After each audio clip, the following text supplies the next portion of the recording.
प्रीतम प्यारी बलवारी सतवारी दूने दृढ़ चितवनी परवारी दूनी लट लट कली छवि प्यारी दूनी घोमट कली अति प्यारी। श्रीमद् सद्गुरु सरकार की जय।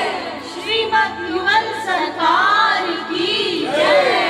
प्यारी प्यारी अम्मा की जय। हमारे जन्म से पहले से ही प्रकृति हमें तैयार मिली।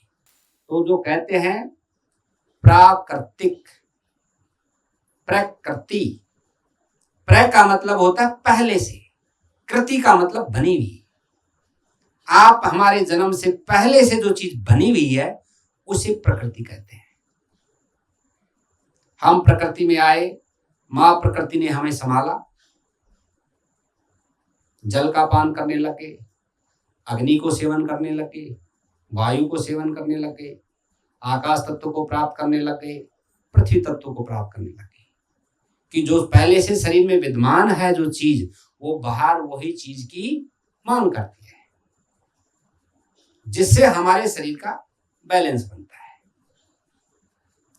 यदि कोई तत्व हमें बाहर से नहीं मिलते हैं इन 5 में से, तो हमारे शरीर में जो तत्व है वो अनबैलेंस हो जाते हैं। जब ही रोग आते हैं, 5 तत्व का अनबैलेंस होना ही रोग है। जब तक बैलेंस में रहते हैं 5 तत्व, हम पूर्णता से स्वस्थ रहते हैं, चाहे हमारी 100 साल की उम्र क्यों ना हो। तो इस प्रकृति के अंदर आप हम सब रहते हैं, प्राणी रहते हैं, जीव मनुष्य रहते हैं, जंगलों में जानवर पशु पक्षी रहते हैं। मनुष्य में और जानवरों में बहुत फर्क है, क्योंकि मनुष्य की जो बुद्धि है तार्किक बुद्धि होती है, तार्किक होते हैं। अपनी बुद्धि को इतना विकसित कर लिया इस मनुष्य ने कि व्यक्ति जितनी ज्यादा बुद्धि विकसित होगी उतना ही नेचर से दूर हटता चला जाता है। नए नए आविष्कार, नई नई खोज, जैसे सुख सुविधा के लिए हमने बहुत कुछ किया, इतना बुद्धि को इस्तेमाल किया कि मेरे को यहां सुख मिलेगा, वहां मिलेगा, मेरे को ये चाहिए, वो चाहिए, वो चाहिए। तो कहते हैं कि जितने सुख साधन बढ़ते जाते हैं फिर भी मनुष्य दुख पाते हैं। सुख साधन सब कुछ हो, गाड़ी हो गए, घोड़े बंगले सब कुछ हो गए, जमीन जायदाद सब कुछ हो गए, फिर भी वो हमने उनको पाया है, देखा है, महसूस किया है, फिर भी वो कहीं ना कहीं दुखी मिले। चाहे परिवार का दुख हो, चाहे समाज का हो, चाहे अपने शरीर का हो, कहीं ना कहीं उनको कष्ट भोगना। नानक साहब भी कहते कि नानक दुखिया सब संसार, पूरा संसार दुखी है। सुखी है तो कोई बिरला है, और सुखी वो कौन है जो प्रकृति के करीब हो, प्रकृति के नजदीक हो, प्रकृति से दूर ना हो, जो प्रकृति को समर्पित कर रखा है, प्रकृति के अधीन है,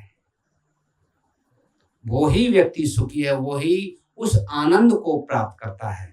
जो प्रकृति से दूर रहता है वो हमेशा दुखी दुखी है, वो रोगों का घर है।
लेकिन जब हम मेडिटेशन करते हैं तो अमेगडाला जो है वो धीरे धीरे श्रिंक करके अपने नॉर्मल साइज में आने लगता है और फिर हमारे ये सारे जो इमोशंस हैं वो ओवरकम होने लगते हैं।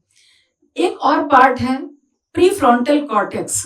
प्रीफ्रंटल कॉर्टेक्स जो होता है वो हमारे याददाश्त, हमारी बुद्धिमत्ता, हमारे सामाजिक बिहेवियर और कंसंट्रेशन के लिए जिम्मेदार होता है, एकाग्रता के लिए जिम्मेदार होता है।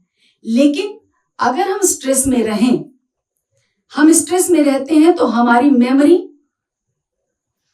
कम होने लगती है। धीरे धीरे आप देखना जैसे जैसे उम्र बढ़ती है या जो बहुत कम उम्र के भी लोग जो बहुत स्ट्रेस में रहते हैं उनको भूलने की प्रॉब्लम होने लगती है, बातें धीरे धीरे भूलना शुरू कर देते हैं। तो और बुद्धिमत्ता भी, मेमोरी कमजोर होगी तो धीरे धीरे इंटेलेक्ट भी कम होने लगेगा। सोशल बिहेवियर बिगड़ने लगता है क्योंकि जब हम लंबे समय तक या पूरे टाइम स्ट्रेस में रहेंगे तो जाहिर सी बात है मन चिड़चिड़ा रहेगा। हम सामने वाले से बात भी करेंगे तो कायदे से नहीं बात कर पाएंगे। हमारा सोशल बिहेवियर खराब होने के कारण हमारा दायरा कम होने लगेगा। एक दिन ऐसा आएगा कि हम अकेले ही रह जाएंगे। ठीक है। उसके बाद कंसंट्रेशन, जब मेमोरी पावर कम हुई, इंटेलेक्ट कम हुआ, आप जब अकेले रहने लगे, सोशल बिहेवियर आपका खराब हुआ, जाहिर सी बात है आपकी एकाग्रता में भी कमी आएगी।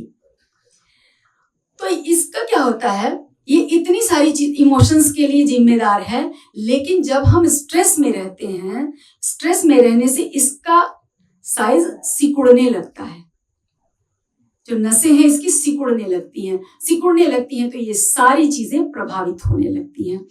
परंतु जब हम ध्यान करते हैं तो ये वापस अपने साइज में आ जाता है और नॉर्मल काम करने लगता है। हम फिर अपनी उस सारी प्रॉब्लम से ओवरकम कर जाते हैं।